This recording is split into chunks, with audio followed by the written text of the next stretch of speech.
American Eagle stock soaring up 35%, and the company is thanking actress Sydney Sweeney and her, quote, great jeans. But just so we're clear, this is not me telling you to buy American Eagle jeans. Sydney Sweeney has great jeans. You see what I did there, right? The ads featuring the blonde, blue-eyed actress generated a storm of criticism, accused of promoting eugenics. But American Eagle says that Sweeney's jean collaboration sold out within the week. Let's discuss with Evan Nierman. He's CEO of Banyan PR. Evan, thanks so much for being with us. You're calling American Eagle's response to the Sweeney controversy a masterclass. Why? Because they've sat back and let people talk all the way to the bank. They're selling jeans. People are still talking about this ad a month later. So I'd say it's a masterstroke in terms of not just the ad itself, but how they have sat back and just let everybody keep this issue front and center. We've spoken to marketing experts that make the case that American Eagle knew that some of the blowback was coming for making this ad.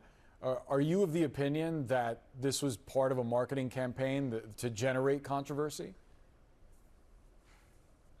I don't really think so. I actually think it's a bit of a stretch to watch that ad independent of all the criticism online and somehow come to the conclusion that this was eugenics and Nazism promotion. I don't think so. In my view, it was a pun on the word jeans. And so in my view, American Eagle has been the beneficiary of this manufactured outrage. And I think they were smart not to apologize, not to take the ads off the air, not to back down once the criticism came, because I think they realized there's nothing worse than running ads and having people ignore them. And so quite the contrary has happened here. And so I think that they've done a good job of just riding this wave of publicity. It's really fascinating that so much of corporate branding and advertising has increasingly found itself in the political crosshairs, not just American Eagle, but Bud Light, most recently Cracker Barrel. Why do you think that the way that these corporations try to sell their products has become such a focus with a political lens to it?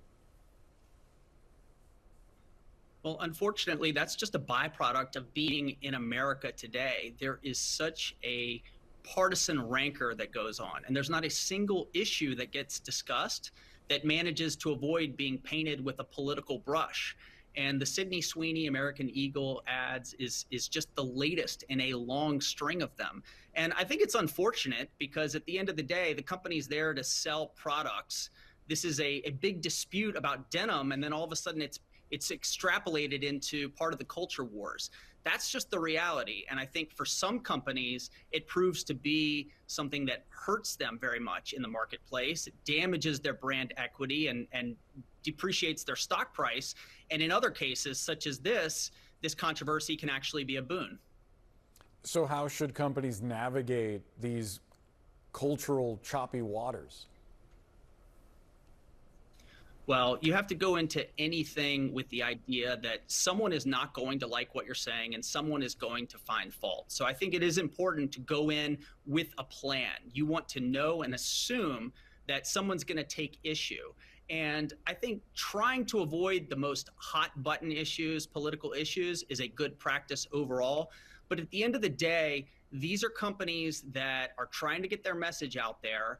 And I think one of the key things that we should learn from this Sydney Sweeney controversy is it doesn't help a brand to go kowtowing to the critics and apologizing if an apology isn't warranted. Just let the ads speak for themselves. And at the end of the day, they're trying to sell jeans, not Nazi ideology. And I think that's part of the reason why their stock price is up 30%. And this has been a wildly successful campaign for them.